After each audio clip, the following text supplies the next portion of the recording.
अंधश्रद्धा निवारण समिति के एक सीनियर कार्यकर्ता पंकज बंजारे जी, इनका सवाल है कि अखिल भारतीय अंधश्रद्धा निवारण समिति के अलावा जो दूसरी एक संगठन महाराष्ट्र में काम करती है, महाराष्ट्र अंधश्रद्धा निवारण समिति, उसमें ट्रस्टी और उनके जो कार्याध्यक्ष हैं अविनाश पाटिल जी, इनके बीच में कोई मतभेद हुए, जिस पर पेपर्स में भी कुछ न्यूज आई, और उसमें अमित दाभोलकर जी ने ऐसा लिखा है, ऐसा कहा है, जो न्यूज मैंने अभी शेयर की है उसमें, कि अविनाश पाटिल भी आपके जैसा यानी श्याम मानव जी के जैसे ही बर्ताव कर रहे हैं नरेंद्र दाभोलकर जी के साथ में, यानी बाकी ट्रस्टियों को वो नजरअंदाज करने की कोशिश कर रहा है और वैसे ही आपने किया।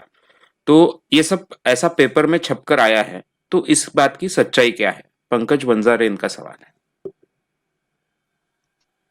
थोड़ा सवाल में मुझे लगता है सुधार होना चाहिए, क्योंकि ये बात शायद दाभोलकर जी ने नहीं कही है, यानी उनका बेटा जो दाभोलकर है उन्होंने नहीं कही है। ये बात जो कही गई है उनके सेक्रेटरी के द्वारा कही गई है, देशमुख शायद उनका नाम है। मुझे काफी लोगों ने उसके ये भेजे थे, मैंने उसके तरफ ध्यान नहीं दिया, लेकिन आपने आप सवाल पूछा है तो इसका जवाब देना ही पड़ेगा। देखिए, दाभोलकर जी के संगठन में क्या होता है अंदर में, इसमें हस्तक्षेप करने का मुझे कोई अधिकार नहीं, ना ही वो मेरा विषय हो सकता है।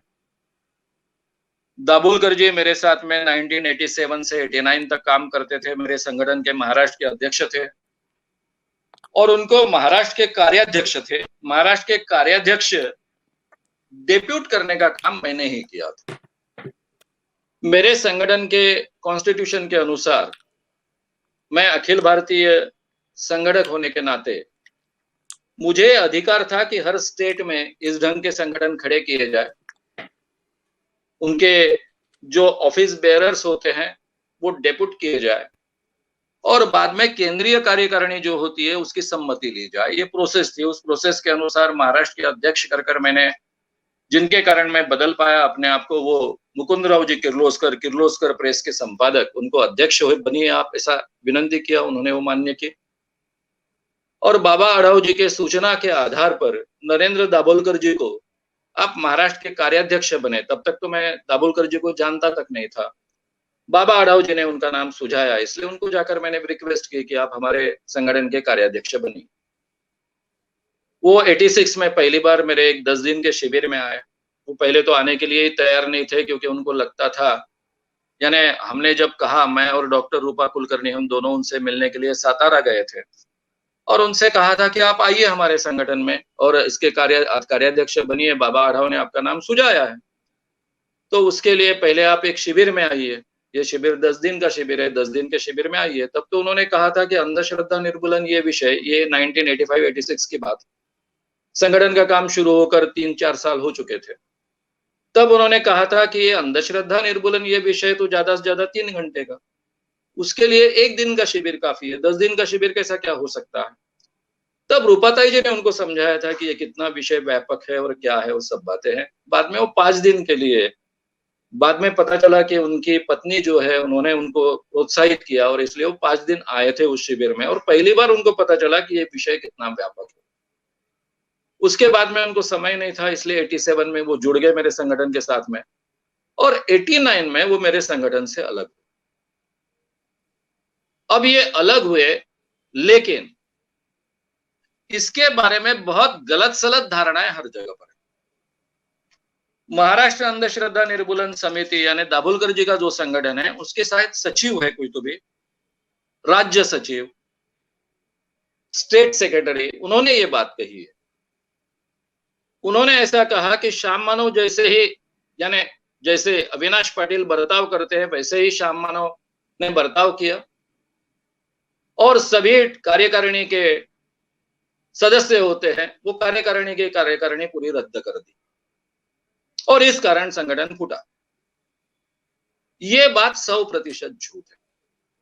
मुझे झूठ की बहुत चीड़ है, मैं अपने जीवन में कभी झूठ का साथ नहीं देता और कभी झूठ करता नहीं। ये झूठ प्रचार है, इसलिए मुझे इसका जवाब देना आवश्यक है। मैं यही सीमित, इसी सवाल का इस मर्यादा में जवाब दूंगा।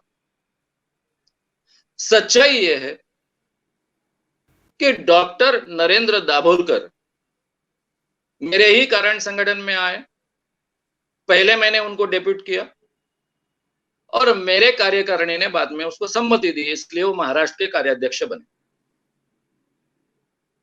महाराष्ट्र के कार्याध्यक्ष बनने के बाद में एक मीटिंग में हमारे कार्यकारिणी में जो एक निर्णय होते थे 6 महीने बाद, 7 महीने बाद, साल में किमान 2 बार बैठकें होती थी कार्यकारिणी की।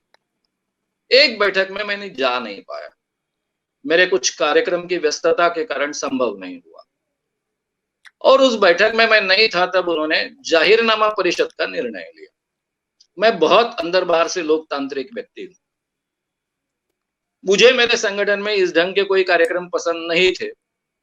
मैं फुल टाइम काम कर रहा था, प्राध्यापकी छोड़ चुका था, पत्रकारिता की नौकरी छोड़कर ये फुल टाइम काम कर रहा था। दिन में 3-3 व्याख्यान करता था, 2 व्याख्यान तो होते ही थे, महीने में 26 दिन काम करता था। और ऐसे समय में ये जाहिरनामा परिषद पुणे की हुई, उसमें जो कुछ हुआ वो मुझे बहुत काबिले तारीफ नहीं लगा। फिर से मुंबई में जाहिरनामा परिषद थी, 89 की बात है, तब शरद पवार जी मुख्यमंत्री थे और इसलिए मैंने मुंबई के जो मेरे कार्यकर्ता थे, मैंने पूरे महाराष्ट्र में संगठन खड़ा किया था। केवल सातारा का संगठन दाभोलकर जी ने खड़ा किया था और बाकी तब 26 जो डिस्ट्रिक्ट थे उसमें से 21 डिस्ट्रिक्ट में मैंने काम खड़ा किया था। 4-5 डिस्ट्रिक्ट में काम खड़ा होने का प्रयास चल रहा था। तो मुंबई का संगठन मैंने ही खड़ा किया था। मुंबई के संगठन ने ये जाहिरनामा परिषद मुंबई में आयोजन किया था तो मैंने कहा था कि मैं नहीं आऊंगा, मुझे ये नाटक में कोई रस नहीं है और उसके लिए समय निकाल कर आना, काम छोड़ कर आना, आप कर लीजिए। नहीं, शरद पवार जी आने वाले हैं। मतलब ठीक है, आने वाले हैं, कोई बात नहीं है। लेकिन जिन लोगों को मैंने तैयार किया था कार्यकर्ता कर वही व्यक्ति कार्यकर्ता थे, तो वो बहुत आग्रह रखने लगे कि आप संगठन के प्रमुख हो, आप नेता हो इस मोमेंट के और आप ही नहीं रहेंगे तो कैसा क्या होगा ये कार्य। तो एक बार आपके अनुपस्थिति में अगर निर्णय हो चुका है तो एक लोकतांत्रिक तरीके से आपने आना चाहिए। केवल आप नहीं थे, आपके अप्रोक्ष निर्णय हुआ इसलिए आप उसमें नहीं हाजिर हो रहे, ये करेक्ट नहीं है। तो उन्होंने काफी दबाव बढ़ाया, इसलिए मैं वहां गया। शरद पवार जी मुख्यमंत्री थे, उसके उद्घाटन के लिए आने वाले थे। मुंबई मराठी ग्रंथ संग्रहालय में यह कार्यक्रम था, मैं आने वाला था, मुझे संगठन का परिचय करा देना था, लेकिन मेरा नाम कहीं अनाउंस नहीं हुआ। उन दिनों में मेरे नाम पर ही बड़े पैमाने पर लोग इकट्ठा होते थे, अदरवाइज लोग इकट्ठा नहीं होते थे। तो छोटा सा हॉल होने के बावजूद वो हॉल में केवल 50 से 100 लोग थे और एलआईबी के लोग मुझे बार बार पूछ रहे थे कार्यक्रम शुरू होने के पहले कि लोग इतने कम है, लोग इतने कम है। मैं बोला क्या बात है? नहीं, बोले मुख्यमंत्री को मैसेज देना है। तो उनमें से 2 लोगों ने मुझसे कहा कि इतने कम लोग होते हुए मुख्यमंत्री तो आ नहीं सकते। मैंने बोला बराबर है आपका, आपको जो मैसेज देना आवश्यक लगता है दीजिए। नहीं, बोले लेकिन आपके कार्यक्रम में मैं पहली बार देख रहा हूं कि इतने कम लोग हैं। बोला हाँ है, कभी कभी ऐसा हो जाता है, लोगों को नहीं महत्व का लगता है। और उस कार्यक्रम में माधवजी गडकरी, प्रतापराव जी पवार जो सकाळ के प्रमुख थे, डेली सकाळ के, पुष्पाजी भावे, मृणालजी गोरे और नीलकंठ खाड़ीलकर, निळूभाऊ खाड़ीलकर जिनको बोलते हैं, वे मुंबई के एक बहुत बड़े दैनिक के संपादक, ऐसे सब लोग थे। लेकिन सामने लोग बहुत कम थे और मुझे कहा गया था कि संगठन का परिचय आपको देना है और मैं स्टेज पर बैठा था आखिरी तक और आखिरी तक मेरा नाम नहीं आया।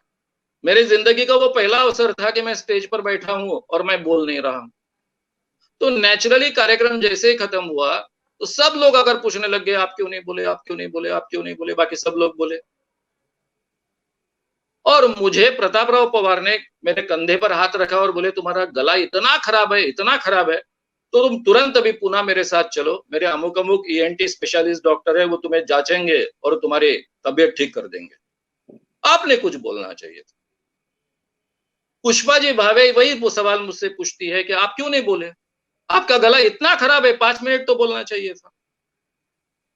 फिर आपने ऐसा करना चाहिए, वैसा करना चाहिए। भाषण के बाद में मीठ के पानी के साथ में पानी लेकर गार्गल्स करने चाहिए, गर्म पानी लेकर वगैरह वगैरह ये सुझाव। अब ये मैं कल भाषण दे के आया हूँ, रोज भाषण दे रहा हूँ, 3-3 घंटे एक भाषण, 2-2, 3-3 भाषण दिन में दे रहा हूँ, मेरा गला सब कुछ ठीक है और सब लोग मुझे बोल रहे हैं कि तुम्हारा गला बिगड़ गया इसलिए तुम नहीं बोले। फैक्ट ये थे कि मुझे आग्रह कर कर बुलाया गया था और मेरे ही कार्यकर्ताओं ने आखिरी तक छुपा कर रखा कि मुझे बोलना नहीं। वो आभास निर्माण करते रहे कि इसके बाद तुम्हें बोलना है, उसके बाद तुम्हें बोलना है। अब ये बोलना कोई महत्व का नहीं 100 लोगों के सामने। मेरी सभाओं को उन दिनों में हमेशा 3-4 हजार लोग हर भाषण में इकट्ठा होते थे। इतनी बड़ी तादाद में मुझे लोगों को देखने की आदत थी, 10-10 हजार लोग भी कई बार भाषण के लिए आते थे। तो 100 लोगों के सामने बोलने का मुझे कोई बहुत ये नहीं था, मोह नहीं था। लेकिन मेरे ही कार्यकर्ताओं ने मेरे साथ में ये झूठ और पॉलिटिक्स खेला। इसलिए कार्यक्रम खत्म होने के बाद में दाभोलकर जी निकल गए, सब निकल गए और उनको ये मैंने सवाल पूछा। वो बोले हम पर दाभोलकर जी ने बहुत प्रेशर लाया, क्योंकि पुणे में जब मैंने परिचय करा दिया ये संगठन कैसे खड़ा हुआ, तब नियोजन आयोजन के अध्यक्ष, नियोजन आयोग जो होता है उसके उपाध्यक्ष जो होते हैं शिंदे जी, वे उसके उद्घाटन के लिए पुणे के थे। वे मेरे पास आए और कहने लगे कि मैंने बहुत गलत बोल दिया, ये संगठन दाभोलकर जी ने खड़ा किया ऐसा मैंने बोला। मुझे मालूम ही नहीं था कि ये संगठन आपने खड़ा किया और पूरे महाराष्ट्र नहीं पूरे देश में आप फैला रहे हो, 4-5 प्रांतों में काम खड़ा हो चुका है, ये मुझे पता नहीं है। तो मैं जाहिर खड़ा होकर ये दुरुस्ती कर देता हूँ, इसमें सुधार कर देता हूँ। तो मैंने उनको रोका था कि जाने दीजिए, मेरा ही संगठन है, आपको ये बोलने की आवश्यकता नहीं है, मेरा ही संगठन है, मैं देख लूंगा क्या है। तो ये झूठ शुरू हो चुका था। ये झूठ अपने आप नहीं आया था, दाभोलकर जी ने खुद कहा था। इसीलिए पुष्पा भावे मुझसे कहती है कि गले की कैसी केयर लेना है। इसीलिए प्रतापराव जी पवार मुझे कहते हैं कि मैं लेके चलता हूं, तुम्हारा गला ठीक कर देता हूं, जबकि मैं रोज भाषण दे रहा हूं। यानी ये संगठन उन्होंने शुरू किया, ये भी झूठ उन्होंने फैलाया था, और मेरा गला खराब है ये भी झूठ उन्होंने फैलाया था। तो दाभोलकर जी के बारे में गुस्सा निकालना तो कोई आवश्यक नहीं था, क्योंकि वो मेरे कार्यकर्ता नहीं थे। उनको तो ऐसे आसमान से लेकर मैंने अपने संगठन में लिया था। लेकिन ये जो मुंबई के कार्यकर्ता प्रमुख थे, उनको तो मैंने तैयार किया था, मेहनत से तैयार किया था। तो मैंने कहा कि आपने मेरे साथ झूठ बोला, मैं आग्रह से कह रहा था कि मैं नहीं आने वाला हूं। ये बात अगर आपने सुन ली होती तो ये सवाल नहीं आता। ठीक है, आपको तब पता नहीं था, पता चल गया तो कम से कम मेरे कान में आकर कहते कि सर आज आपको बोलना नहीं है। आज मैं नीचे बैठता, लोगों को लगता नहीं कि मैं बोला नहीं, क्योंकि नीचे बैठा इसका मतलब आज वक्ता मैं नहीं हूं, बात खत्म हो जाती। तुमने मेरे साथ झूठ किया, इसलिए मैं तुमको संगठन से निकाल रहा हूं। और उन दोनों को केवल मैंने निकाल दिया। वो मेरे अधिकार की बात थी, मुझे अधिकार था, मैंने किया। उसके बाद में हमारी कार्यकारिणी की बैठक हुई पनवेल, जिसमें डॉक्टर दाभोलकर हाजिर थे। उनके सामने ये सब विषय की चर्चा हुई और मैंने तब क्लियरली कहा कि ये पॉलिटिक्स मुझे संगठन में चलता नहीं है। मैं सीधा सीधा मुंह पर बोलने वाला और मुंह पर सुनने वाला व्यक्ति हूं। आज तक मेरे संगठन में इतने सालों में कभी पॉलिटिक्स हुआ नहीं, गए 8 सालों, ये पहली बार पॉलिटिक्स हुआ है, झूठ का काम हुआ है। और इसलिए मैं अभी फुल टाइम काम नहीं करूंगा, मैं एक सामान्य कार्यकर्ता कर काम करूंगा। और अब ये जिम्मेदारी दाभोलकर जी संभाले, कम से कम महाराष्ट्र की संभाले। बाहर के प्रांतों का काम जो होगा, जो खड़ा हो रहा है, खड़ा हो चुका है, उसका क्या करना वो तय करेंगे। महाराष्ट्र की जिम्मेदारी वो कम से कम संभाले। और मैं अभी ये जो मैंने पूरी जिम्मेदारी लेकर फुल टाइम में काम कर रहा हूं, वो जिम्मेदारी मैं छोड़ रहा हूं।